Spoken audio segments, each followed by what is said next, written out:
옆에 분하고 인사하겠습니다. 여기까지 오신 것 승리하셨습니다. 여기까지 오신 것 승리하셨습니다. 예배 자리에 오는 것도 크나큰 싸움의 결과입니다. 잘 오셨습니다. 오늘 본문 말씀 보겠습니다.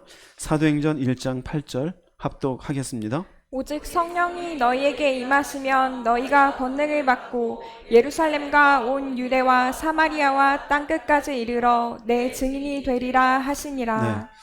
우리가 교회 다니는 사람, 이른바 예수를 믿는 사람을 지칭하기를 기독교인이라고 이야기합니다. 그러나 성경에는 기독교라고 한 단어가 없습니다. 오히려 성경에 나와 있는 우리를 지칭하는, 예수 믿는 사람을 지칭하는 용어는 증인입니다. 기독교라는 용어는 좀 더 추상적이고 학문적이고 개론적인 이야기라면, 증인이라는 것은 좀 더 구체적이고 좀 더 현실적인 우리가 적용해야 될 삶에 대해서 말해주고 있는 단어가 되어집니다. 이 말씀에도 보면은 제자들에게 성령이 임하면 너희는 땅끝까지 이르러 내 무엇이 되리라? 증인이 되리라. 이 사람들은 결국 믿음을 가진 사람입니다.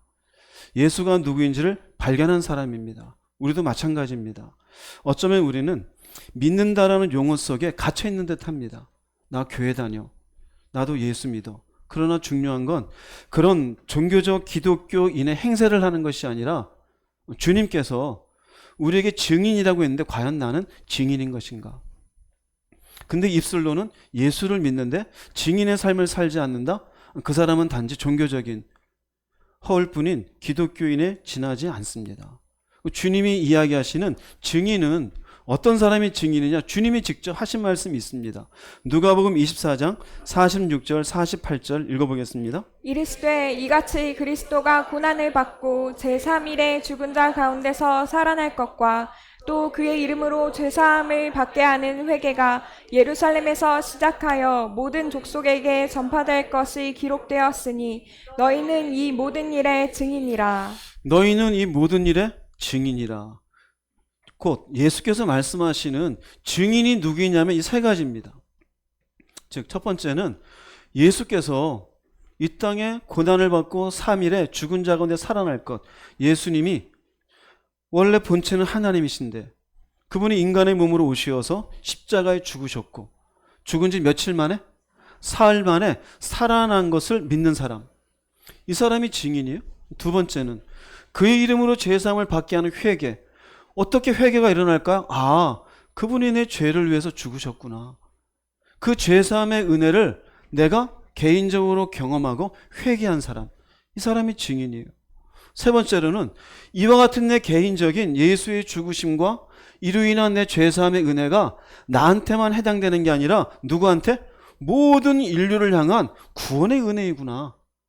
아, 나만 믿고 이 은혜를 누릴 것이 아니라 이제는 다른 사람들에게도 이 구원의 은혜가 무엇인지를 내가 증명하며 살아가겠구나. 이 사람이 누구라고요? 예수님이 말씀하신 증인이에요. 여러분 내면 속에 한번 살펴보시기 바랍니다. 예수님이 정말로 이 땅에 오셔서 십자가에서 죽으시고 사흘 만에 부활하셨는데 내 죄를 위해서 그와 같은 일을 행하셨다라고 믿으시는 분 아멘 하십시오. 정말입니까? 그 아멘 되는 것이 실제로 머릿속이 아니라 내 가슴 속에 깨달아져서 회개하는 것이에요. 회개하는 것. 머리로 동의하는 게 아니에요. 아, 이제는 내가 이런 죄사함의 은혜를 받았으니 내가 회개합니다. 내 삶을 돌이킵니다. 이게 믿어진 거예요. 그리고 또한 여러분들도 이젠 다른 사람들에게도 이 귀한 은혜의 복음을 전하고 싶고 이 사람들도 나처럼 이 구원의 은혜를 누리는 사람이 되었으면 좋겠다라는 이 마음속에 그것이 믿어지고 간절함이 생기는 분 아멘 해보시기 바랍니다. 그런 여러분들은 무엇이 되는 거예요? 증인이 되는 거예요. 그럼 여러분은 증인이에요. 나 기독교인이다가 아니에요. 기독교인이다라는 건 단순하게 난 종교적인 선택을 얘기해요. 증인은 나는 경험했다요. 나는 눈으로 봤다요. 나는 깨달았다요. 2000년 전에 예수와 나하고 아무런 관계가 없는 것 같은데 아니, 관계가 있어. 어떻게 세상을 창조하신 하나님 인간의 모습으로 오셨는가 이해가 안 돼요. 그런데 나는 그게 어떻게 돼요? 믿어져요. 그럼 그 사람은 누구다? 그 사람은 증인이에요. 기독교인은 머리만 동의해요. 그래, 그렇다 그러더라. 그런데 막상 자신은 그게 그런지 몰라요. 그 사람은 증인일까요, 아닐까요? 그 사람은 증인이 아니에요. 우리는 예수를 믿는다는 고백 속에 동일하게 예수님은 우리에게 뭘 했냐면요, 믿어? 그럼 너는 누구다? 너는 증인이다. 사도행전 20장 24절 말씀 읽어보겠습니다. 내가 달려갈 길과 주 예수께 받은 사명 곧 하나님의 은혜의 복음을 증언하는 일을 마치려 함에는 나의 생명조차 조금도 귀한 것으로 여기지 아니하노라. 바울은 자신의 사명이 있다 그래요. 우리가 사명이라 그러면은 그 사명 자체를 대단한 큰 걸로 생각해요. 선교사가 된다든지, 저처럼 이렇게 목회를 한다든지, 아니면 뭔가 교회를 세운다든지 거창하게 생각해요. 그런데 바울은 뭐라 그랬냐면요, 이 사명은 은혜의 복음을 증언하는 일이 돼요. 이게 뭘까요? 바울이 생각하는 사명이라는 것은 증인의 역할을 잘 뭐 하는 거예요? 수행하는 거예요. 증인의 역할을 교회 안 세워도 돼요. 선교사가 안 되어도 돼요. 목사가 안 되어도 돼요. 각자의 삶의 영역에서 증인의 역할을 잘 감당하고 있는 이 사람이 결국 이 사람이 사명이에요. 그럼 여러분 모두는 조금 전에 나는 증인입니다 라고 고백하신 분들 계시죠? 그럼 여러분들의 인생의 사명은 무엇일까요? 증인으로 사는 거예요. 어떤 분은 그래, 내 사명은 애들 잘 키우는 거다. 잘 키우는 것도 필요하죠, 부모로서. 내 사명은 어쨌든 부동산 하나 사는 것, 그게 무슨 사명일까요? 내 사명은 그래도 한 90이나 100까지 도장 찍고 사는 거다. 그게 사명일까요? 예수 안에서 예수를 믿고 그 예수가 누구인지를 깨달은 사람, 머리가 아니라 가슴 속에 나는 증인입니다 하는 사람은 자기가 가지고 있는 것과 관계없이 이 증인의 역할을 잘 수행하는 거예요. 어떤 역할일까요? 이 은혜가 뭔지를 아는 거예요. 할렐루야. 은혜가 뭔지를 아는 거예요. 어떻게 도대체 저 하나님이 인간의 모습이 됐고 어떻게 나 같은 인간을 위해서 죽어주셨는가? 이건 이해의 영역이 아니에요. 어떤 영역이에요? 깨달음의 영역이에요. 은혜의 영역이에요. 그러므로 그것을 경험한 사람이 비로소 지칭받는 게 그래서 너는 증인이다라는 거예요. 이것이 어떤 것인지 잘 보여주는 말씀이 있는데요. 마태복음 20장 12절 14절 한번 읽어보겠습니다. 나중 이 사람들은 1시간밖에 일하지 아니하였거늘 그들을 종일 수고하며 더위를 견딘 우리와 같게 하였나이다. 주인이 그 중에 한 사람에게 대답하여 이르되 친구여 내가 내게 잘못한 것이 없노라. 내가 나와 한 데나리온의 약속을 하지 아니하였느냐. 내 것이나 가지고 가라. 나중 이 사람에게 너와 같이 주는 것이 내 뜻이니라. 포도원이 있고 포도원 주인이 있고 이 주인이 여기서 일할 일꾼들을 아침부터 찾아 나섭니다. 9시에 들여보내고 12시에 찾아서 들여보내고 3시에 들여보내고 오후 5시에 또 들여보냈어요. 6시에 딱 일이 다 끝나가지고 한 사람씩 정산을 합니다. 한 데나리온, 한 데나리온. 아침 9시 온 사람은 가만히 보니까 5시에 와가지고 1시간밖에 일 안 한 사람인데 한 데나리온을 딱 줘요. 어떤 생각이 들어요? 이거 불공평한 거 아니야? 따지는 거예요. 어떻게 나는 하루 종일 수고하고 더위를 견뎠는데 1시간 일한 사람하고 똑같이 줍니까? 그럼 이제 주인이 뭐라 그러냐? 난 잘못한 게 없다. 내가 너하고 어떤 약속을 했냐? 한 데나리온이요. 네 거나 받아가. 5시에 온 사람도 내가 한 데나리온을 약속했어. 그럼 보세요. 네 것이나 가지고 가라. 나중은 이 사람에게 너와 같이 주는 것이 내 뜻이니라. 중요한 건 생각을 해보세요. 5시 온 사람이에요. 5시 온 사람. 5시 온 사람도 9시에 온 사람하고 같은 한 데나리온을 받는 것이 합리적이라 생각했을까요? 그게 맞는 거예요? 합리적이지 않아요. 9시에 온 사람이 주인에게 따지는 모습을 볼 때 5시 온 사람 할 말이 없어요. 맞아. 난 이렇게 받을 자격이 없는데 저 사람 말하는 게 옳지. 그런데 주인은 네 거나 가져가라. 이게 내 뜻이다. 그럴 때 5시 온 사람, 이 사람 마음 어떨까요? 이게 비로소 주인이 누군지 아는 거예요. 마태복음 20장 보면은요, 장터에서 놀고 있는 사람이라 그래요. 인생의 시간을 허비하고 있었어요. 어떻게 보면 그 본문으로 보자면 하루 종일 일감을 찾지 못해서 오늘 저녁엔 어떻게 갈까라며 고민했던 사람이에요. 그런데 5시에 주인이 와서 일을 시켜주고 1시간만 일했어요. 그런데 1시간 일하고 드디어 한 데나리온 가지고 가족들을 위한 양식을 사들고 귀가할 때 주인에 대한 감사의 눈물을 흘리지 않았을까요? 스스로도 알아요. 내가 이것을 받을 자격이 있다 없다? 받을 자격이 없어요. 자, 그럼 여기서 한 걸음 더 가볼게요. 이 사람이 그 다음날 포도원 가서 일할 때 열심히 일할까 열심히 일하지 않을까요? 이런 생각도 가질 수 있겠죠. 어라? 1시간만 일해도 한 데나리온이네? 내일도 놀다가 5시에 가야지. 이거 공산주의자입니다. 자기는 일 안 하고 똑같이 나눠 먹겠다라는 거예요. 정상적인 마음으로는 내가 내일 가서 일하면 어떻게 살아야지? 열심히 내가 포도원에 가서 일해야지. 주인에게 어떤 마음이 가득해요? 감사의 마음이. 나는 받을 수 없는 걸 받았어. 이게 은혜예요. 이게 은혜예요. 열심히 일하는 이유는 무엇일까요? 주인을 알아요. 자신의 주인의 여전히 장터에서 놀고 있을 사람들을 어떻게 여기고? 불쌍히 여기고 일자리를 제공하는 선한 주인을 알기에 주인은 나가서 일할 사람을 찾더라도 나는 여기에서 어떻게? 열심히 내가 일해서 여기에 뭔가 보탬이 될 수 있도록 열심히 내가 최선을 다해야지. 이 마음을 가지지 않을까요? 왜 그렇게 할까요? 은혜를 알기 때문이에요. 여러분, 하나님이 나를 위해서 독생자를 보내어서 내 죄를 위해서 죽으셨다는 것이 우린 은혜라고 얘기해요. 이 은혜를 깨달은 사람 아멘 하세요. 그럼 이 사람들은 예수께서 뭐라고 말한다고요? 증인이라 그런다 그러죠. 그럼 증인의 역할을 잘 사명하는 것이 우리에겐 인생의 무엇이다? 사명이 되어져요. 그럼 이 사명을 향해서 우리는 어떤 마음을 가져야 될까요? 이 종과 같이 다음 날부터 어떻게 해야 될까요? 최선을 다해서 일해야 되는 거예요.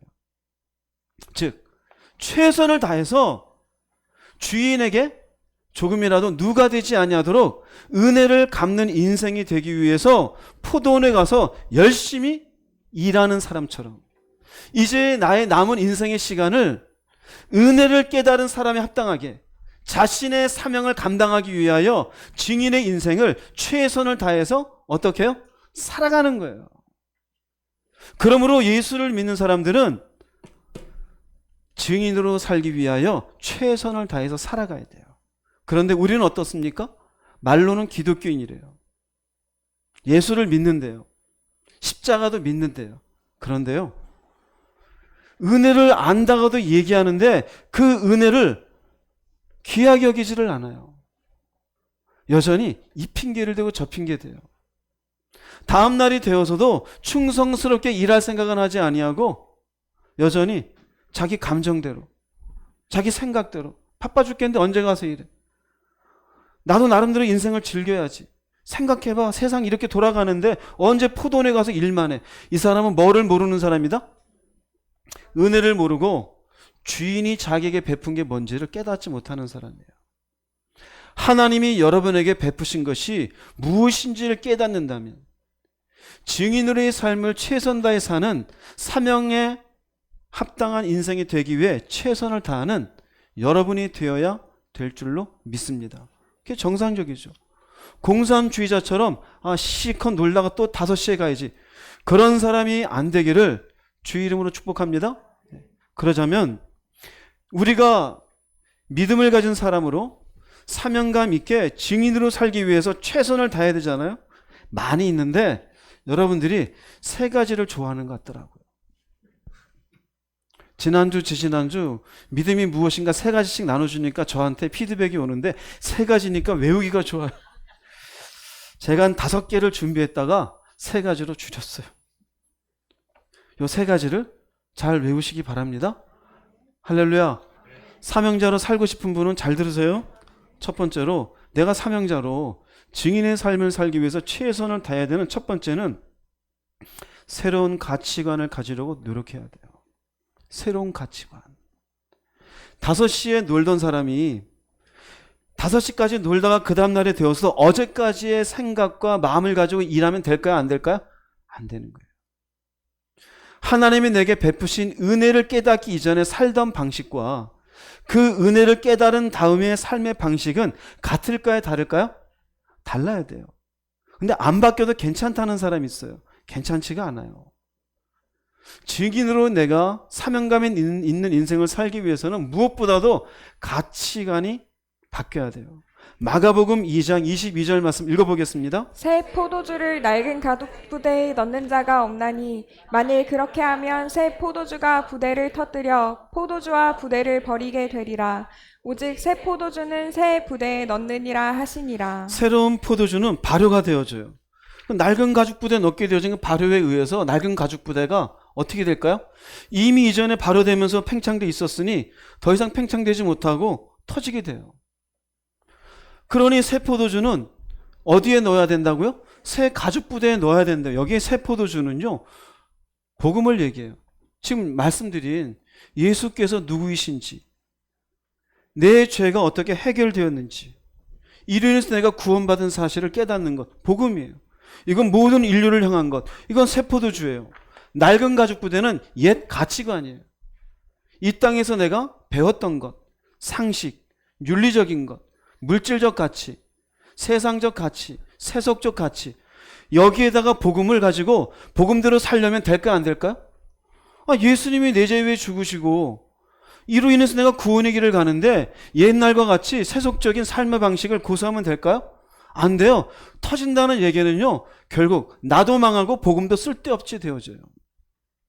그런데 새로운 가죽 부대는 새로운 가치관을 얘기해요. 주님의 십자가의 은혜를 오롯이 터지지 아니하고 내 가슴 속에 삶 속에 품고 갈 수 있는 가치관, 복음적 가치관, 성경적 가치관이에요. 이전에 돈을 어떻게 받는지 모르지만 이제는 주님이 말씀하신 대로 돈과 하나님을 겸하여 섬기지 않는 거예요.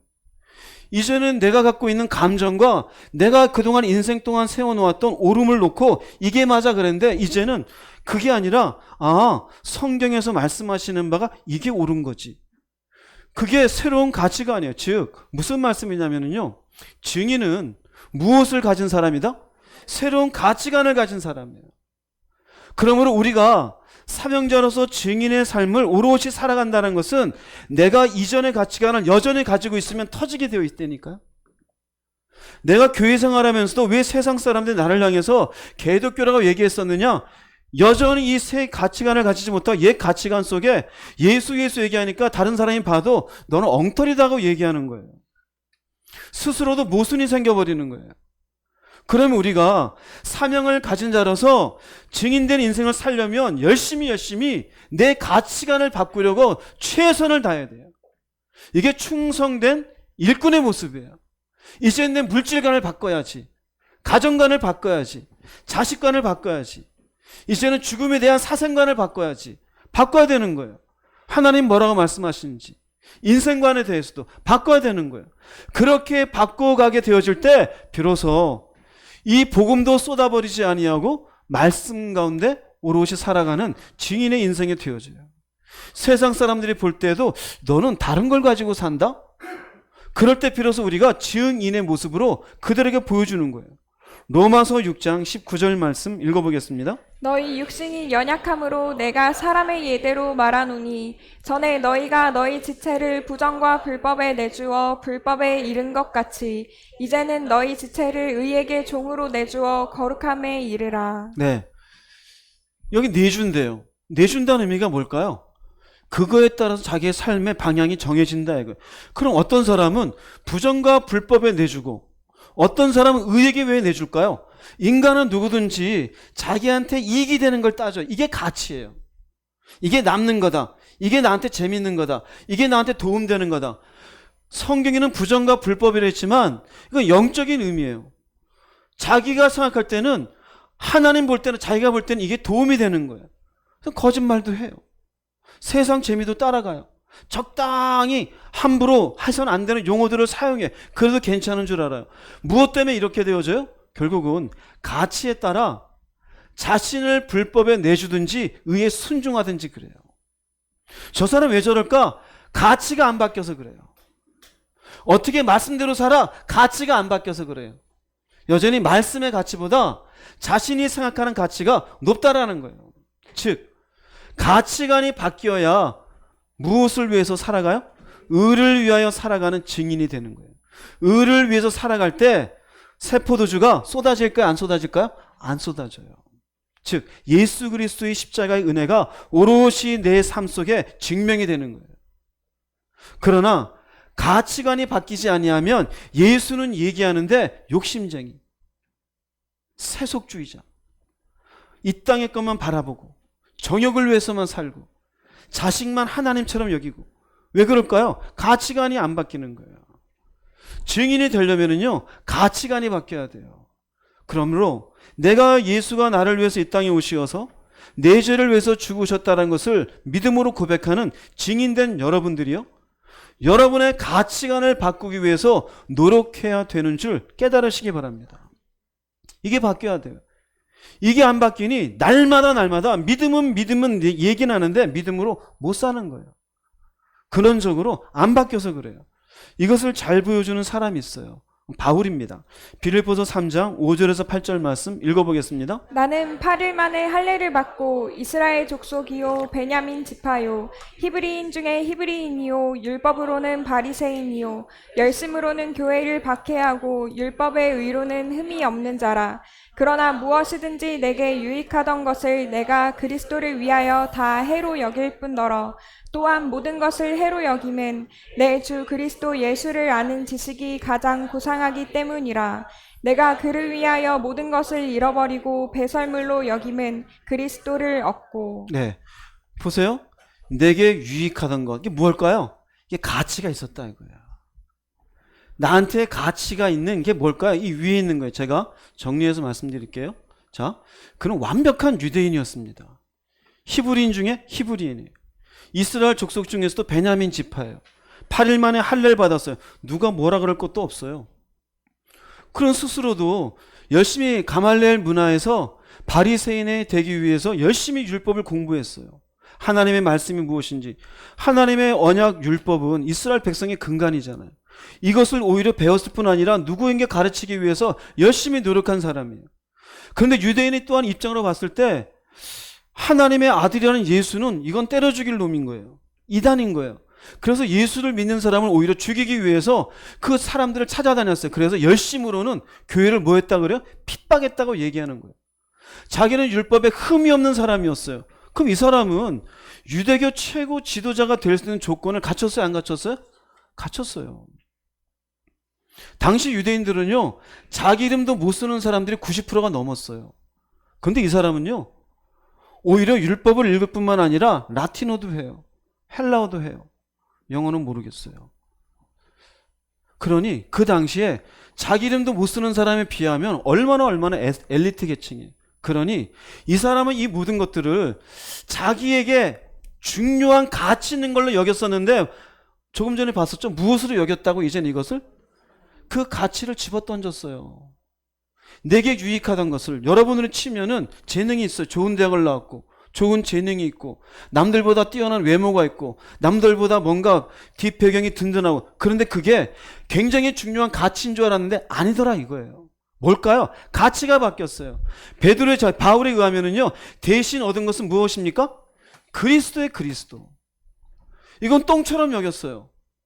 다른 사람들은 그 근처도 못 오는 중요한 건데 왜 그럴까요? 사명자라는 삶의 동기와 목적이 자기 자신에서 예수 그리스도로 가치가 바뀌어야 하는 것을 보여주는 거예요. 바울에게 있어서는 자기의 출신이라는 것, 열심히 공부한 것, 나름대로 예수 믿는 사람 핍박하게 종교적으로 애쓰는 모든 것들은 누구를 위한 거였어요? 전부 나를 위한 거였어요. 그런데 증인으로서 예수를 만나서 하나님의 독생자 예수를 만나고 구원의 은혜를 깨닫고 보니 나를 위한 동기와 목적이 똥처럼 여기시는 거예요. 바보 같은 인생을 산 거예요. 자기 스스로 말하기를 나는 핍박자요 포행자였다 얘기해요. 한국식으로 얘기하면 난 참 바보처럼 살았군요. 바보처럼 산 거예요. 그리고는 누구가 되었어요? 동기와 목적이 그리스도가 되어져요. 뭘까요? 새로운 포도주집. 그리고 새로운 포도를 넣을 수 있는 새로운 가죽 부대를 만든 거예요. 뭐가 바뀐 겁니까? 가치관이 바뀐 거예요. 이런 가치가 바뀌었기 때문에 결국 바울의 고백들을 보세요. 빌립보서 1장 20절을 보면은요, 살든지 죽든지 내 몸에서 그리스도가 존귀 되기를 원한다. 여러분이 잘 아는 고린도전서 10장 31절에는 먹든지 마시든지 무엇을 하든지 무엇을 위해서? 하나님의 영광을 위해서라 그래요. 그 왜 그렇게 얘기할까요? 어떻게 내가 죽든지 살든지 그리스도가 존귀 되기 바라요. 왜 그럴까요? 가치가 바뀌어서 그래요. 왜 먹는 것하고 하나님과 영광이, 이게 연관이 어떻게 될까요? 가치가 바뀌어서 그래요. 이제는 먹어도 내 건강을 위해서 먹었어요. 이제는 일해도 나 혼자의 성공을 위해서 일했을 뿐이에요. 그런데 가치가 바뀌고 나니 그게 아닌 거예요.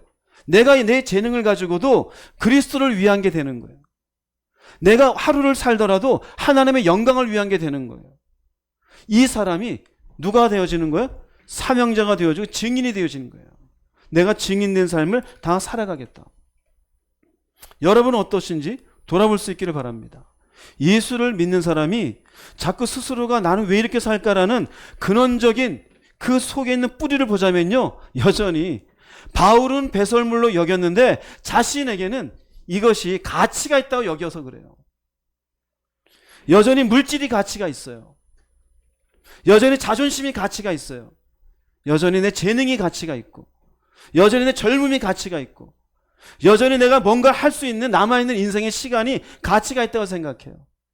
그런데 진짜 증인은, 증인의 삶을 살려는 사명자는 그게 아니에요. 하루를 살아도 괜찮아요. 사람들이 알아주지 않아도 돼요. 그 복음에 합당한 증인의 삶을 살아갈 수 있는 온전한 자기의 가치가 바뀌어져 가고, 그 가치 속에 삶의 진정한 만족이 있고 감사가 있음을 믿으시기 바랍니다. 생각해 보세요.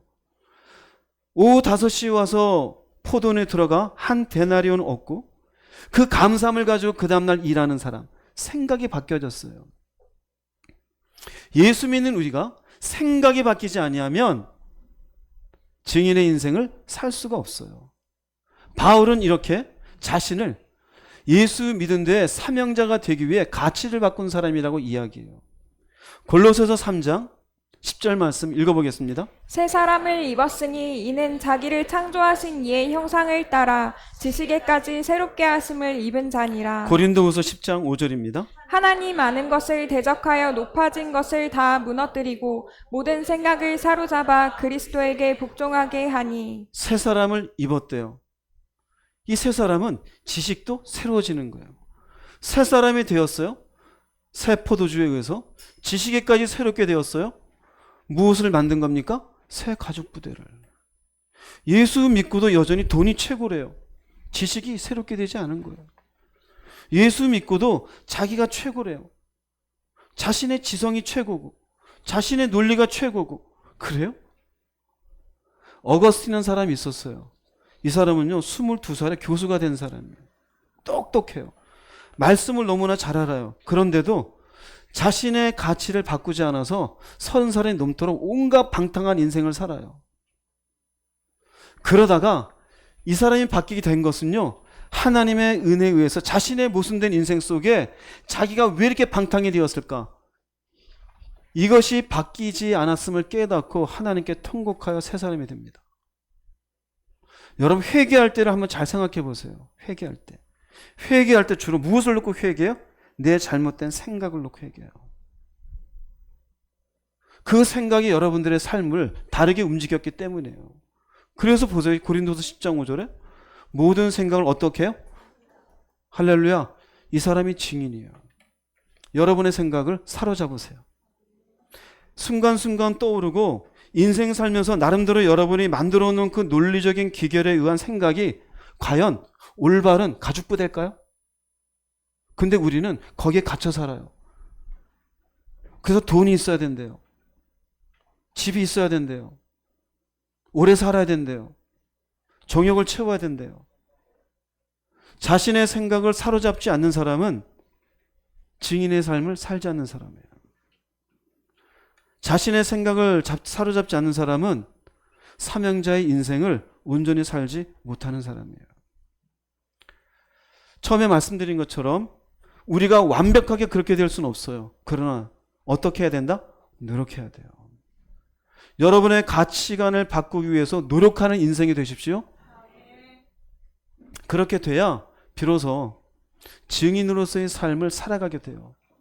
여러분이 가치관을 바꾸지 않는다면 아무리 여러분들이 포도주를, 이 복음이 어떻게 되고 천국이 어떻게 되고 하나님이 누구이시고 예수님이 누구이시고 수만의 설교와 은혜를 쏟아붓게 받아도 내 가치가 바뀌지 않으면 그 모든 은혜는 어떻게 될까요? 같이 쏟아져 버려요.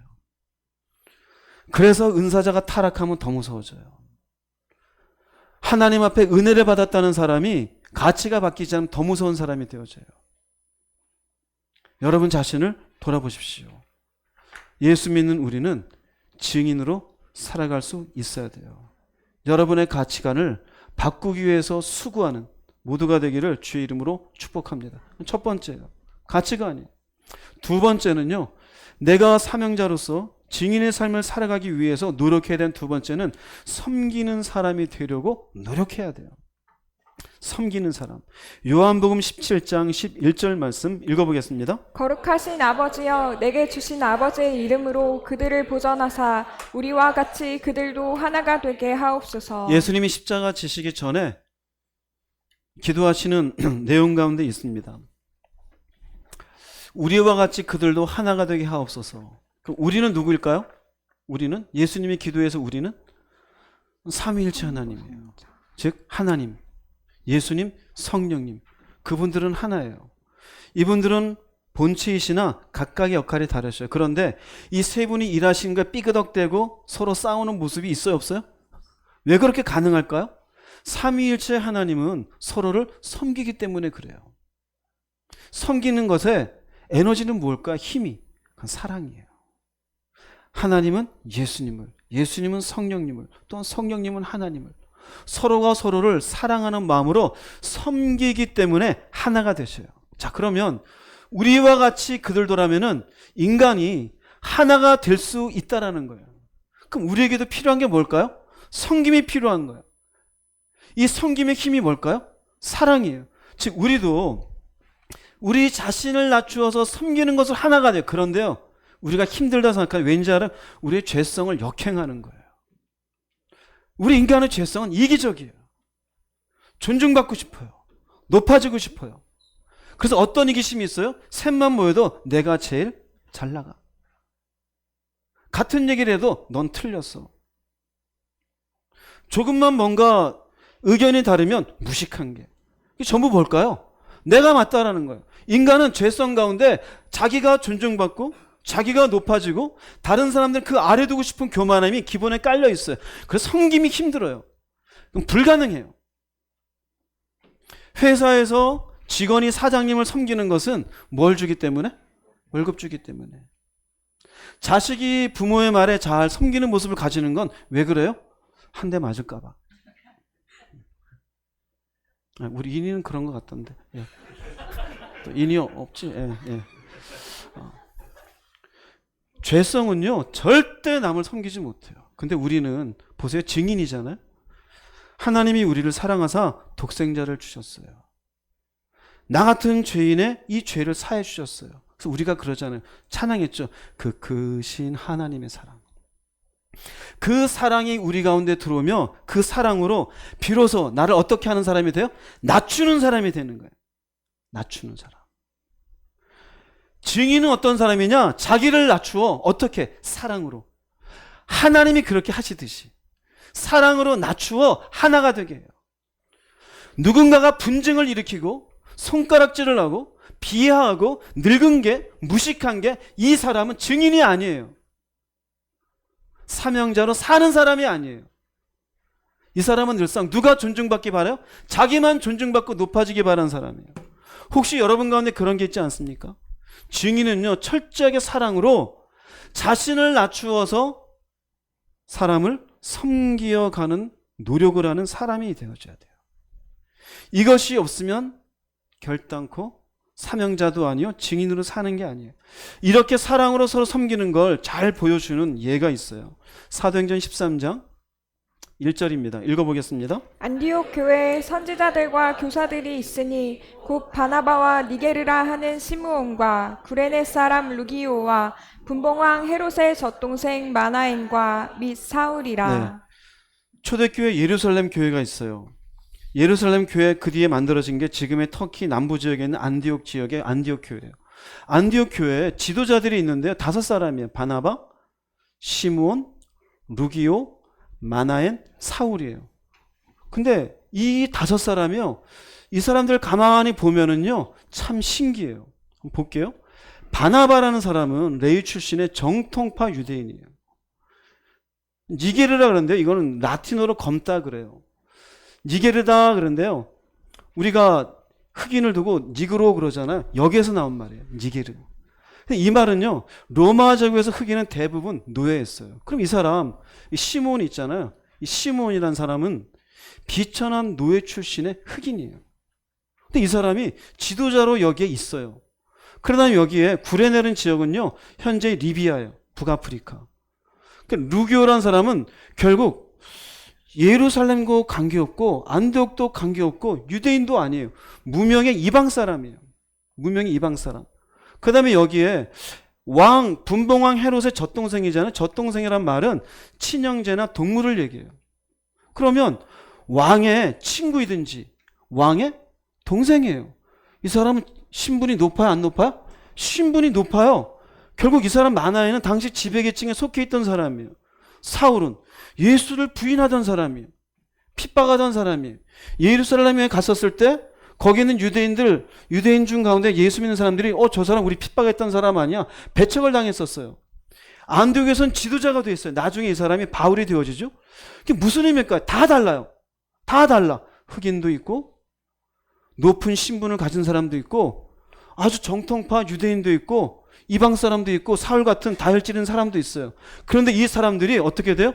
선지자가 되어져 있고 교사들이 돼 있어요. 어떻게 가능할까요? 생각해 보세요. 당장 이 만한 입장에서 보면은 이 시몬 바라볼 때 이 흑인, 이 노예, 자기 집에 늘상 일시키던 사람이잖아요. 근데 예수 믿고 와보니 나랑 같은 계급에서 지금 선지자 노릇을 하고 있어요. 이걸 어떻게 받아들일 수 있을까요? 자기를 낮춰야지만이 가능해요. 무식한 사람일 수도 있잖아요. 근데 무식하다고 얘기 안 해요. 흑인이라고 지적하지도 않아요. 이방 사람이 있어요. 너는 여기 뭐하러 왔냐? 그러지도 않아요. 온전히 같이 해요. 함께 어울릴 수 있어요? 없어요? 사실은 함께 어울릴 수 없는 사람들은 어떻게 어울릴까요? 바로 사랑 때문이에요. 이들은 모두 누구의 증인이에요? 예수의 증인이에요. 누구의 사랑을 경험했어요? 예수의 사랑을 경험했어요. 그 사랑 안에서 계급도 출신도 뛰어넘는 무엇이 있었던 겁니까? 섬김이 있었던 것이에요. 그래서 예수 믿고 증인된 사람은 하나님의 사랑을 가슴에 품고 자신이 높아지는 게 아니라 자신을 낮추어서 다른 사람을 섬기는 사람으로 노력을 해야 됩니다. 할렐루야. 나이 먹었다고 큰 소리치고 많이 공부했다고 큰 소리치고 공부를 많이 했다고 뭐라 그러고 젊다고 뭐라 그러고 절대 그것으로는 증인의 삶을 살 수가 없어요. 증인은 철저하게 주님의 사랑으로 자신을 낮추는 것이에요. 사명이라고 얘기하잖아요. 바울이 얘기했잖아요. 내가 증인의 역할을 충실히 감당하는 게 나의 사명이다. 여러분들도 그 역할을 다 감당하는 게 무엇이 되어져요? 사명이죠. 그 사명이라는 말의 의미를 보자면은요. 웅진이 형제님, 디아코니아라 그러는데요. 이 말 자체가 섬김이에요. 봉사예요. 영어로 서비스예요. 즉 사명이라는 건 내가 뭔가를 한다는 게 아니라요. 자신이 가진 것으로 남을 위해 사용하는 일이에요. 물질을 가졌으면 물질을 가지고 섬겨주는 거예요. 남보다 내가 맛을 잘 내는 음식에 대한 재능이 있다면 이것으로 남에게 섬겨주는 거예요. 남보다 내가 많은 에너지가 있는 건강이 있으면 건강으로 건강하지 못한 사람을 위해 내가 뭐 해주는 거예요? 섬겨주는 거예요. 내가 좀 더 하나님의 말씀을 많이 이해했으면 아직 이해하지 못한 사람에게 섬겨주는 거예요. 이 말씀은 이렇고 그게 목사예요. 그게 사명이에요. 자기가 가진 것으로 남을 위해 사용하는 거예요. 즉 하나님의 사람은 섬김의 삶이 이어져야 되는 것이에요. 그냥 여러분들이 보통 이전에 보던 내 인생의 사명은 애 키우는 거, 아니요. 그건 여러분의 책임일 뿐이에요. 자식을 여러분들에게 하나님 허락했으니 이 자녀를 하나님의 자녀로 온전히 키워내는 것, 그건 여러분의 책임이에요. 사명은 내가 가진 것으로 남을 위해서 사용하는 일이에요. 신명기서 14장 29절 말씀 읽어보겠습니다. 너희 중에 분깃이나 기업이 없는 레위인과 내 성중에 거류하는 객과 및 고아와 과부들이 와서 먹고 배부르게 하라. 그리하면 내 하나님 여호와께서 내 손으로 하는 범사에 내게 복을 주시리라. 네, 레위인이든 객이든 고아든 과부든 이 사람들은 땅도 없고 뭔가 여건이 준비되지 않은 사람들이에요. 근데 뭐라 그래요? 와서 먹고 배부르게 하라. 그럼 누구 걸 주는 거예요? 가지고 있는 걸 내주는 거예요. 그럼 뭐라 그럽니까? 그럼 하나님이 너한테 뭘 주시리라? 복을 주시리. 하나님 원리예요. 어떤 사람이 되라라는 거예요? 섬기는 사람이 되라라는 거예요. 이 땅의 가치로만, 세속적인 가치로만 보자면 이 사람들은 네가 뭐하러 고아가 되고 과부가 돼서 똑바로 살지. 왜 내 거 너한테 줘? 그죠? 누가 목사하라 그랬어? 일도 너 열심히 하지? 왜 너한테 급료 주면서 교회를 하게 해야 돼? 이게 세속적 가치예요. 그런데 뭐라 그럽니까? 아니다. 네가 가진 것으로 그들을 배부르게 해라. 그럼 어떻게 해요? 범사에 네게 복을 주시리라. 어떻게 살라라는 거예요? 섬기는 백성으로 살라라는 거예요. 즉 자신이 가진 것으로 없는 사람들을 위해서 뭐 하는 자가 되라? 이 사람이 증인이에요. 처음부터 하나님은 당신이 만드신 피조물들이 서로가 서로 가운데 자신을 낮추어서 섬기는 피조물의 삶으로 하나님이 만드셨던 거예요. 우리의 죄성이 내 것만 한 거예요. 내 것만 하다 여러분 딱 죽어보세요. 뭐가 될까요? 다 쓰레기예요. 여러분이 내 옷 많이 사나요? 뭐 이제 또 가을 되면 또 다 사나요? 지금 딱 죽죠? 그거 처분하는데 무지 힘들어요. 무지 힘들어요. 듣지는 못하지만 귀가 가려울 정도로 자녀들이 투덜거려. 왜 우리 엄마는 이렇게 많은 옷을, 왜 우리 아버지는 입지도 않은 이 태그도 안 뗀 걸 왜 사놨을까? 그 죽은 사람 옷을 주면 또 입어요? 우리 아버지가 돌아가셨는데 안 입었던 옷을 입어. 물론 우리가 믿음 안에서는 입죠. 근데 외부 사람들한테 죽은 사람 옷 주라면 뭐라 할까요? 성질을 내요. 그래서 예전엔 그거 다 태웠어요. 그게 뭘 의미할까요? 의미 없는 인생의 시간을 보낸다라는 거예요. 근데 하나님은 얘기해요. 가졌느냐? 섬기는 자가 되라입니다. 고린도전서 16장 15절 말씀 읽어보겠습니다. 형제들아, 스데바나의 집은 곧 아가야의 첫 열매요 또 성도 섬기기로 작정한 줄을 너희가 아는지라. 내가 너희를 권하노니. 네, 아가의 첫 열매라는 것은 지금식 얘기하면 그리스 지역의 첫 열매예요. 우리가 보통 얘기하는 갈라디아 지역, 그쪽 지역에서의 첫 열매래요. 근데 이 사람이 성도 섬기기로 작정했대요. 이 성도 섬기 작정한 것은요, 병든 자나 가난한 자를 돕고 자신의 집을 예배 드리는 장소로 내놓았어요. 어떤 분들은 자신의 집에 누가 찾아온 것도 싫어하잖아요. 바깥에서 만나자 그러잖아요. 집에서 밥하는 것도 싫고. 뭘까요? 섬기는 게 불편하다 이거예요.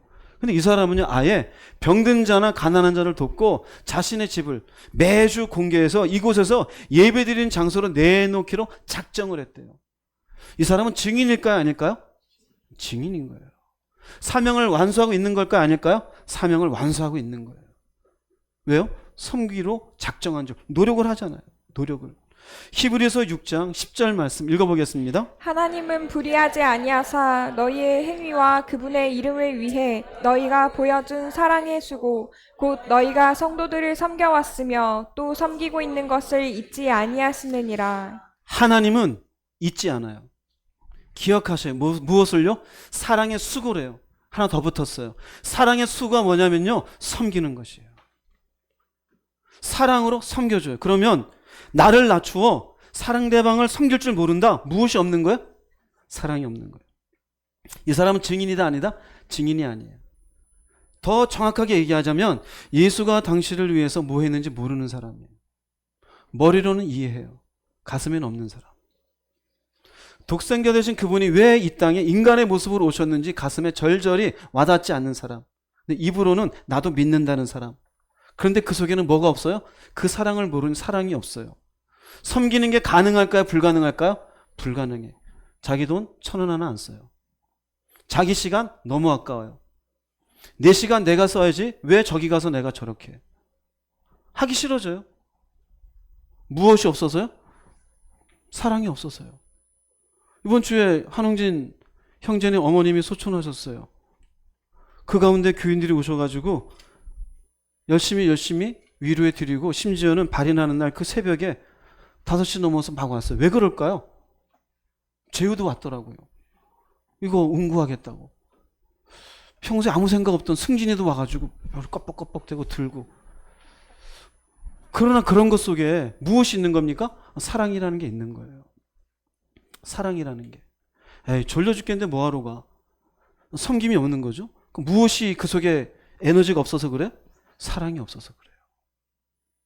가깝게는 우리 교인들끼리 저 사람 그렇게 열심히 일 안 하고 어쩌고 하더니만 그럴 줄 알았어. 이건 결국 무엇이 없는 거예요? 사랑이 없는 거예요. 여러분 속에 먼저 사랑이 있는지를 보세요. 그러면 당신은 증인이에요. 그 사랑으로 자신을 낮춰 섬기기 위하여 노력하시기 바랍니다. 무조건 이렇게 되라는 거 아닙니다. 노력을 하세요. 노력을. 누군가를 여러분의 입에서 자꾸 비하하고 있습니까? 섬기지 않는 거예요. 뭔가 어려운 일이 있고 불편한 일이 있을 때 가기 싫어집니까? 안 갑니까? 외면합니까? 여러분 섬김이 없는 거예요. 인간은 원래 섬길 수 있는 존재가 아니에요. 섬김 받고 싶죠. 그런데 사랑이 있으면 자신을 낮추어 수고를 하게 돼 있어요. 그 사랑의 수고래요. 하나님은 이것을 잊는다, 잊지 않는다? 잊지 않는데. 왜 그럴까요? 이 사람이 증인이기 때문에요. 증인의 삶을 사는 사명을 감당하는 사람이기 때문입니다. 이 사명 잘 감당하기를 원하십니까? 그러면 섬기십시오. 섬기기 위하여 노력하는 모든 분들이 되시기를 주님의 이름으로 축복합니다. 네. 세 번째로 내가 증인의 삶을 살아가는 세 번째는 어떤 것을 노력해야 되느냐? 세 번째는 내가 결국 증인이라는 건 누구의 증인이에요? 예수의 증인이죠. 그럼 나를 통해서 누구를 발견해야 돼요? 즉 나는 하나님을 보여주는 사람이 돼야 돼요. 예수를 믿는 사람은 단순히 예수이지만 사람들이 볼 때 야, 이 사람 하나님 섬기는 사람이 맞구나. 예수 믿는 사람이 맞구나. 보여줄 수 있어야 돼요. 요한복음 8장 12절 말씀 읽어보겠습니다. 예수께서 또 말씀하여 이르시되 나는 세상의 빛이니 나를 따르는 자는 어둠에 다니지 아니하고 생명의 빛을 얻으리라. 에베소서 5장 8절입니다. 너희가 전에는 어둠이더니 이제는 주 안에서 빛이라. 빛의 자녀들처럼 행하라. 예수님 말씀하시기를 나는 세상의 빛이래요. 주님을 따르면 생명의 빛을 얻는데요. 근데 어둠에 다니지 않는다 그랬잖아요. 어둠에 다닌다는 의미는 이전에는 하나님과 관계없이 나를 보여주는 사람이었어요. 내가 어떤 능력이 있는지 알아? 내가 얼마나 궁금한 해서 여기까지 왔는지 알아? 내가 어떤 노력을 해서 이렇게 전부 누구를 보여주는 거예요? 나예요. 이러한 생각이 있는데 이렇게 되면 돈 벌 것 같아. 그럼 누구를 보여주는 거예요? 나를 보여주는 거예요. 우린 늘 그렇게 살았어요. 근데 성경은 뭐라느냐? 그럼 어둠이래요. 근데 여기에 세상의 빛인데 예수를 믿게 되어지면 생명의 빛을 얻어요. 그 빛을 얻어서 에베소 5장 8절에 의하면은 이제는 주 안에서 생명의 빛을 얻었으니 그냥 가만히 있는 게 아니라 빛의 자녀들처럼 뭐 해라? 그러면 내가 빛의 자녀들처럼 행하면 나를 통해서 무엇이 비추어질까요? 빛이 비추어지잖아요. 빛이. 이 빛은 누구입니까? 예수 그리스도이셔요. 예수 그리스도이셔요. 즉 하나님이 비추어지게 되어져 있어요. 내가 예수를 믿게 되었더니 그 빛이 들어오고 빛 가운데 내가 빛을 비추어줬더니 사람들이 빛을 발견하는 거. 너는 다르네? 그게 뭐지? 하나님, 예수님, 십자가. 그렇게 되어져요. 예수님께서 이것을 보다 구체적으로 말씀하신 곳이 있어요. 마태복음 5장 16절입니다. 읽어보겠습니다. 너희 빛이 사람 앞에 비치게 하여 그들로 너희 착한 행실을 보고 하늘에 계신 너희 아버지께 영광을 돌리게 하라. 너희 착한 행실이 사람 앞에 비치는 거예요. 사람 앞에 비쳐요. 그러면 이 착하다는 게 윤리적인 걸까요? 도덕적인 거고 단순하게 성품적인 온순함일까요? 예수님이 그걸 얘기한 걸까요? 아니에요. 여기 착한 행실, 행함의 기준은 무엇이 될까요? 말씀이에요. 하나님은 인간을 말씀으로 창조하셔서 그 말씀 가운데 살아가도록 하셨어요. 말씀이신 예수님이 이 땅에 오셨어요. 그 말씀이 우리 속에 빛으로 비추었어요. 당연히 그 말씀 가운데 살아갈 때 그 우리의 삶을 보고 무엇이 비추어지는 거예요? 빛이 비추어져요. 그러면 누가 영광을 받아요? 아버지께서, 하나님이. 왜 그럴까요? 그 빛을 통해서 누구를 보여주는 거니까? 하나님을 보여주는 거예요. 말씀이에요. 말씀. 말씀 가운데 온전히 살아가게 되어지면 결국 사람들은 나를 통해 누구를 발견한다? 하나님을 발견하게 되어져요. 사도행전 11장 25절 26절 말씀 한번 읽어보겠습니다. 바나바가 사울을 찾으러 다소에 가서 만남에 안디옥에 데리고 와서 둘이 교회에 1년간 모여 있어 큰 무리를 가르쳤고 제자들이 안디옥에서 비로소 그리스도인이라 일컬음을 받게 되었더라. 네, 안디옥에 와가지고 사람들을 가르쳐요. 제자들은 어디에 살던 사람들일까요? 어렵습니까? 안디옥에 와서 사람들을 가르쳤으니 이 제자들은 어디에 사는 사람이에요? 어렵지 않아요. 안디옥이죠.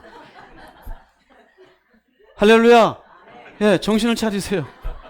아니, 안디옥에 와서 두 사람이 사람들을 가르쳤고 제자들을 만들었잖아요. 그 안디옥 사는 사람이에요. 그런데 비로소 안디옥에서 주변에서 그리스도인이라고 얘기했대요. 이 말의 의미는 바나바 사울을 만나기 이전의 모습을 이 사람들이 안다 모른다? 안다 이거예요. 그런데 가르침을 바꿔서 바나바 사울은 이들에게 무엇을 가르쳤을까요? 말씀을 가르쳤어요. 말씀을 가르침 받고 말씀대로 뭐 했다는 얘기예요? 살았다는 얘기예요. 살게 되니 1년 지났는데 야, 너는 1년 전에 이렇게 안 살던 애가 왜 이러고 사냐? 무엇대로 살고 있는 거예요? 말씀대로. 그러니 뭐라 그래요? 야, 너 그리스도 닮은 사람 같다. 누구를 발견한 겁니까? 예수를 발견한 거예요. 무엇으로 살 때? 말씀 가운데 살 때. 여기 돈이 있어요? 없잖아요. 자존심이 있어요? 없잖아요. 자기 생각이나 논리가 있어요? 인생의 경험이 있어요? 없잖아요. 말씀을 가르쳤을 뿐이고 말씀 가운데 이들이 살아가니 주변에서 안디옥에 살다가 제자 됐다는 이 사람들이 야, 말하는 게 다르고 생각하는 게 다르고 결정 내리는 게 다르네? 사람에 대한 태도가 다르네? 어떻게 이렇게 됐지? 너는 진짜 예수 믿는 사람 같다. 누구를 발견? 예수를 발견하는 거예요. 그런데 우리는 하나님을 보여줍니까? 예수를 보여줘요? 아니요. 오히려 사람들에게 돈 보여주고 욕심 보여주고 욕망을 보여주고 자기 자존심 보여주고 그러니 어떻게 우리가 나가서 그리스도인이라고 얘기를 듣겠어요? 니나 내나 사는 게 비슷하니 개독교인이라 얘기 듣죠. 무엇 때문에 그래요? 말씀 가운데 온전히 살지 않아서 그래요. 하나님을 보여주는 사람이 되는 증인은 말씀 가운데 빛을 비추는 사람이에요.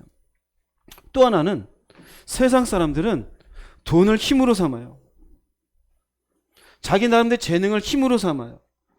일하고 있는 위치에서의 어떤 권위를 힘으로 삼아요. 젊음을 힘으로 삼고 건강을 힘으로 삼아요. 근데 우리 예수 믿는 사람은 다른 걸 힘으로 삼는 거예요. 그게 소망이라고 표현을 할게요. 베드로전서 1장 21절 말씀 읽어보겠습니다. 그리스도를 죽은 자 가운데서 일으키시고 영광을 주신 하나님을 우리가 그리스도를 통해 믿게 되었으니 여러분의 믿음과 소망은 이제 하나님께만 있는 것입니다. 네, 여러분의 믿음과 소망은, 그러니까 여러분은 누구일까요? 예수를 믿는 사람이에요. 믿게 되었으니 증인이에요. 그럼 이 사람들은 소망이 하나님께만 있다는 것은 하나님이 힘이시고 의지이시고 삶의 모든 영역의 주관자이심을 믿는 사람이에요. 할렐루야. 여러분 믿으십니까? 그런데 왜 돈을 힘삼습니까? 그런데 왜 세상에서의 내 영역을 의지하고 있습니까? 내가 온전히 하나님만을 소망으로 삼다는 의미는 세상 사람들이 봐서도 이 사람은 붙잡고 사는 게 달라가 보여지는 거예요. 나나 이 사람이 똑같이 너도 돈 붙잡고 사네? 나도 돈 붙잡고 사는데 그 사람은 하나님을 발견할 수가 없어요. 넌 인생의 소망이 뭔데? 돈. 나도 돈인데 그 사람이 어떻게 하나님 보여줘요? 결국 이 사람이 소망이 하나님께만 있다라는 것, 이것이 증명되려면요, 삶의 세상 사람들이 생각하는 힘이 사라질 때, 뭔가 삶의 기둥 같은 것들이 뽑아질 때, 세상에서 소외되고 있는 것 같을 때 세상 사람들은 절망해요. 외로움을 느껴요. 그런데 그 가운데 아니, 나 절망하지 않아. 나 외롭지 않아. 결단코 내가 패배자가 아니야. 실패자가 아니야. 그렇게 말해줄 때 사람들이 누구를 발견할까요? 아, 이 사람이 품고 있는 소망은 다른 건가? 그럴 때 누구를 발견해요? 하나님 발견해요. 레위기서 29장 10절 11절 말씀 읽어보겠습니다. 여호와께서 이와 같이 말씀하시니라. 바벨론에서 70년이 차면 내가 너희를 돌보고 나의 선한 말을 너희에게 성취하여 너희를 이곳으로 돌아오게 하리라. 여호와의 말씀이니라. 너희를 향한 나의 생각을 내가 아나니 평안이요 아니니라. 너희에게 미래와 희망을 주는 것이니라. 예레미야 29장 이 말씀은요, 이스라엘 백성들에게 절망적인 말씀이에요. 너희들은 결국 바벨론의 포로가 될 것이다. 즉 나라가 망할 거다. 얼마나 절망적인 얘기예요. 그런데 그 바벨론의 포로가 돼서 70년 동안 있을 것이다. 왜 그럴까요? 왜 그럴까요? 이 70년의 기간을 왜 뒀을까요? 하나님이 여전히 사랑하지만 이 백성들을 고치시기 위해서요. 바벨론에게 멸망당한 건 BC 586년이에요. 유다 왕국이 멸망당한 백성들은 포로로 끌려가요. 완전한 암흑이에요. 그런데 하나님이 말씀하셔요. 내가 너희들이 70년 동안 포로되게 할 거야. 노예가 된다 이 소리예요. 그런데 그 다음 하시는 말씀은 그런데 너희를 향한 나의 생각을 내가 안다. 여러분 하나님 생각 알아요? 물 10길은 알아도 물길 10길 속은 알아도 사람 마음 한 길은 모른다 하잖아요. 심지어 하나님의 마음을 여러분 알 수 있어요? 하나님 얘기해요. 너희 생각과 내 생각은 다르다. 인간이 하나님의 생각도 모르는 채 사실은 하나님께 불신앙할 마음을 가져요. 근데 하나님이 당신의 마음을 얘기해줘요. 내 생각은 이거다. 뭐라 그러느냐? 이렇게 이스라엘 백성들로 하여금 포로로 끌려가게 하는데 평안이다. 재앙이 아니야. 내가 너네들에게 미래에 희망을 주려는 것이야. 왜 그럴까요? 죄악에 물든 백성들을 치시고 고쳐서 새롭게 하시려는 하나님의 섭리가 있음을 말씀하시는 거예요. 그럼 지금은 치시고 계셔요. 그런데 하나님의 마음은 이들을 고치기를 바라셔요. 이 고치시는 하나님의 섭리 가운데 그래 우리가 포로가 되고 있는 이것을 그대로 받아들이며 소망 가운데 있을 때 누구를 발견하게 될까요? 하나님을 발견하게 되어져요. 마찬가지로 증인이라는 것은요, 하나님의 깊은 생각을 신뢰해서 인생의 어떤 일을 당해도 뭐하지 아니하고 절망하지 아니하고 하나님의 생각을 붙잡는 사람이에요. 지금은 실패 상황이지만, 지금은 무너진 상황이지만 사람들은 돈을 붙잡고 힘을 삼는데 나는 그게 힘이 아니야. 비록 물질적으로 지금 많이 내가 힘들어하지만 나의 소망은 어디에 있어요? 하나님에게. 내 육신은 깨지고 병들어서 삶을 지탱하기도 힘든 상황이지만 세상 사람들은 그것으로 절망하고 어려워해요. 그러나 나는 하나님의 생각을 알아. 하나님의 생각을 알기 때문에 절망하지 않아. 근데 세상 사람 볼 때 울어야 되는데 울지를 않아. 절망해야 되는데 절망하지 않아. 병들어서 한숨 쉬어야 되는데 찬양하고 있어. 당신 도대체 왜 그래? 그때 할 수 있는 말, 나의 소망은 하나님이시오. 그 사람은 누구를 발견할까요? 하나님. 이게 증인이에요. 그런데 그렇지 않고 큰일 났어. 이번에 돈이 어떻게 됐고 회사에서 진급이 안 됐고 뭐에 떨어졌고 병이 들었고 전화 와요 저한테 목사님 망했어요. 이 사람이 증인일까요? 증인이 아니에요? 대답 좀 하세요. 증인이 아니에요? 아니에요. 증인 아니에요. 증인은 하나님을 보여주는 사람이에요. 어떠한 상황에도 하나님이 얘기하죠. 내 생각은 내가 한다. 그래서 우리가 하나님을 나쁜 하나님, 좋은 하나님? 근데 우리는 나쁜 하나님으로 여겨요. 왜 그럴까요? 신뢰하지 않아서 그래요.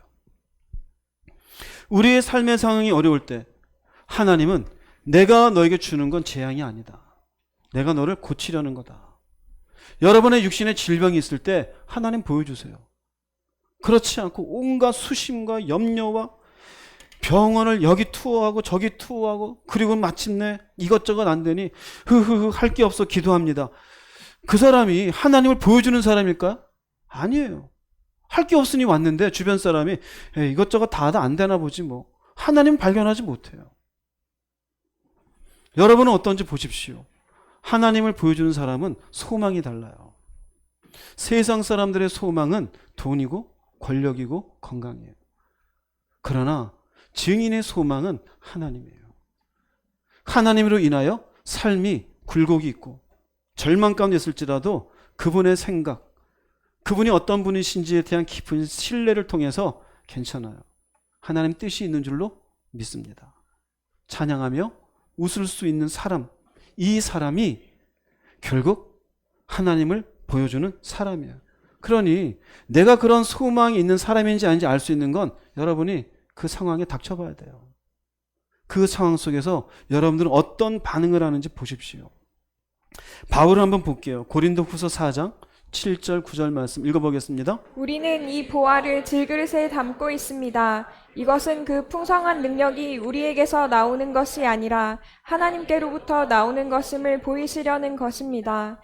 우리는 사방에서 압박을 받아도 눌리지 않으며 난처한 일에 빠져도 절망하지 않습니다. 핍박을 당해도 버림을 받지 아니하고 매를 맞아 넘어져도 망하지 않습니다. 네, 여기에 보화는 예수 그리스도예요. 저 질그릇은 우리 깨지기 쉬운 인간이에요. 우리는 별거 아닌 일에 쉽게 상심하고 절망하죠. 그런데 이런 질그릇 같은 인간에게 예수 그리스도가 들어왔어요. 즉 삶의 상황이 어렵기만 하면 우리는 울어야 되는 인간이에요.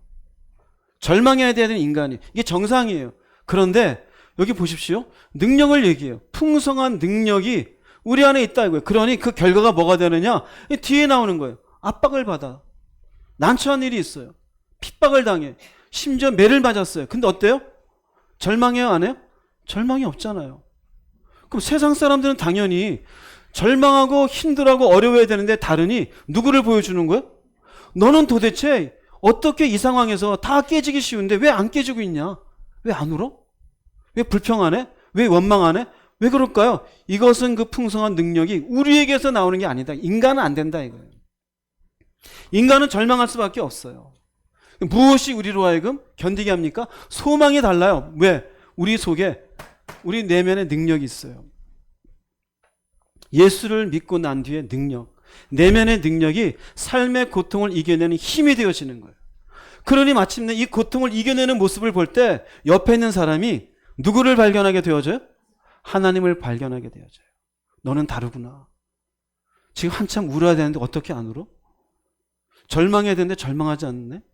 지금 힘들어서 불평 원망이 가득해야 되는데 어떻게 그걸 다 받아들이고 살아? 야, 그때 비로소 나는 당신이 보는 것과 다른 소망을 가지고 살아. 내 안엔 그 능력이 있어요. 그 능력이 뭔데? 예수 그리스도. 그럼 상대방이 누구를 발견해요? 예수 그리스도. 하나님의 능력을 발견해요. 사는 게 달라요. 그래서 증인은 울어야 될 상황에 웃으며 가는 사람이에요. 절망의 상황에 기쁨으로 뛰는 사람이에요. 여러분이 그렇게 될 수 있기를 바랍니다. 실제로 바울은 이런 일을 당했잖아요. 독사에도 물리고 매를 40에 하나 감한 매를 5대나 맞고 돌에 맞아가지고 거의 죽을 지경 되어서 버림당하기도 하고 배가 파손되어서 결국 인생이 무너질 만한 상황에도 경험했던 것. 그럼에도 불구하고 바울이 무너졌어요? 안 무너졌어요? 왜 그럴까요? 소망이 하나님께 있었기 때문에. 결국 그 인생을 통해서 하나님을 보여준 사람이 되었어요. 이런 모습을 먼저 보여주신 분은 예수 그리스도예요. 인간의 모습으로 이 땅에 오시어서 그야말로 가난한 인생을 사시고 3년 반의 인생을 보내신 뒤에 죄인도 아닌데 십자가에 처해지게 되어져요. 그 십자가형을 다 완수한 뒤에 이 십자가형을 주도했던 백부장이 하는 말이 있어요. 마가복음 15장 39절 말씀 읽어보겠습니다. 예수를 향하여 섰던 백부장이 그렇게 숨지심을 보고 이르되 이 사람은 진실로 하나님의 아들이었도다 하더라. 그렇게 숨지심을 뭐하고? 보고 하나님을 발견해. 진짜 하나님이구나. 예수님은 누구를 보여주셨어요? 하나님을 보여주셨어요. 예수님이 제자들에게 얘기했어요. 너희가 나를 보면 누구를 보았거늘? 하나님을 보았거늘. 우리가 예수를 만나서 믿었어요. 빛이 들어왔어요. 예수의 자녀가 되었고 하나님의 자녀가 되었어요. 그러면 나를 만난 사람마다 사람들은 나를 통해 누구를 발견해요? 하나님 발견하고 예수님 발견하는 게 지극히 정상이에요. 그 사람이 누구다? 증인이에요. 여러분 주변에 있는 사람이 예수를 발견하고 하나님 발견하시는 분 아멘 해 보십시오. 저에게 많네요. 네. 가까운데 남편과 아내에게 물어보십시오. 집에 가서. 아내요, 나를 보니 하나님이 보이는가? 남편이요, 나를 보니 예수가 보이는가? 아무 대답 안 하면 추궁하지 마세요. 자녀에게 물으세요. 엄마를 보니 하나님 보는 것 같아? 아닌 것 같아? 몇 번 고민한다? 알았어. 넘어가세요. 교인 옆에 분에게 오늘 여성교회, 남성교회 모이시면 물어보세요. 형제님, 자매님, 제게 하나님이 보이는 것 같습니까? 아닌 것 같습니까? 못 들은 척 하면 지나가세요. 증인은 하나님을 보여주는 사람이 돼야 돼요. 여러분의 인격을 통해, 언어를 통해, 행동을 통해 마귀를 보여주지 마세요. 시기하고 분쟁하고 돈이나 목적 삼고 아무것도 아닌 일에 시비를 걸고 상대방을 비하하고 무식하다 하고 늙었다 하고. 여러분의 언어 생활이 어떤지 보십시오. 예수께서도 하나님을 보여주셨어요. 바울도 하나님을 보여주었고 베드로도 하나님을 보여주었고 우리도 하나님을 보여주는 증인의 인생이 되어야 될 줄로 믿습니다. 결론을 내리겠습니다. 누가복음 24장 48절 말씀 읽겠습니다. 너희는 이 모든 일의 증인이라. 사도행전 22장 15절입니다. 내가 그를 위하여 모든 사람 앞에서 내가 보고 들은 것의 증인이 되리라. 네, 제자들에게 하는 말씀이에요. 누가복음 24장은 마지막 장이에요. 3년 반 공생에 십자가 지시고 부활하시고 하늘로 올라가시기 전에 너희는 이 모든 일에 무엇이다? 증인이다. 너희는 기독교인이다 그러지 않았어요. 구체적으로 내가 누구인지를 받아들이세요. 예수를 믿으십니까? 증인입니다. 이제는 어디에 가서 나 기독교인이에요 그러지 마시고 나는 이 모든 일의 증인입니다. 밑에 있는 사도행전은요, 다메섹으로 가다가 예수를 만난 뒤에 눈이 이렇게 안 보이게 된 바울, 아나니아 가서 주님의 말씀을 받고 안수해서 결국 눈을 뜨게 됩니다. 눈을 뜨고 마침내 눈뜬 바울에게 사명을 줍니다. 너는 증인이다. 그래서 바울이 얘기한 거예요. 내가 예수께 받은 사명은 바로 이 은혜의 복음을 다 마치려 하는 증인의 일이다. 그럼 여러분들도 이 모든 일을 경험했습니까? 안 했습니까? 예수를 믿으십니까? 처음에 얘기했잖아요. 증인이 뭔지 얘기했잖아요. 이 땅에 오신 분이 누구인지, 2000년 전에 그분이지만 내 죄가 어떻게 사해졌는지, 이 구원이 모든 인류에게 해당되는 은혜의 복음인 것을 믿는 분들이잖아요. 그럼 여러분들은 증인이다 아니다? 증인이에요. 그럼 증인으로서의 삶을 살기 위해서 오늘 세 가지 얘기했죠. 잊어버리지 마세요. 가치관을 바꾸려고 노력하십시오. 가치관을 바꾸세요. 그 다음 두 번째, 섬기는 사람이 되려고 노력하세요. 자신을 낮추십시오. 함부로 비하하지 마세요. 여러분이 가진 것으로 없는 사람들을 섬길 수 있기를 바랍니다. 시간이 아깝다고요? 언제든지 섬기는 건 내 에너지를 쓰는 거예요. 내 물질을 쓰는 것이고 내 시간을 쓰는 거예요. 내 건데 아깝다? 그게 원래 인간의 마음이에요. 사랑의 수고가 없으면 결단코 섬길 수가 없어요. 수고하는 여러분 되도록 노력하시기 바랍니다. 세 번째로는 누구를 보여준다? 하나님을. 가깝게는 가정에서, 교회에서, 여러분의 일하는 일터에서 내가 어디에 소망을 둔 사람인지, 내가 주의 말씀 안에서 어떤 빛을 비추고 있는지를 생각하십시오. 인간 아무개가 드러나는 인생이 되지 마시고 나는 죽고 예수를 드러내는, 그래서 하나님이 보여지는 여러분 모두가 되기를 주님의 이름으로 축복합니다. 기도하시겠습니다. 말씀을 생각하시면서 주님 한번 부르시고 통성으로 기도하겠습니다. 주여!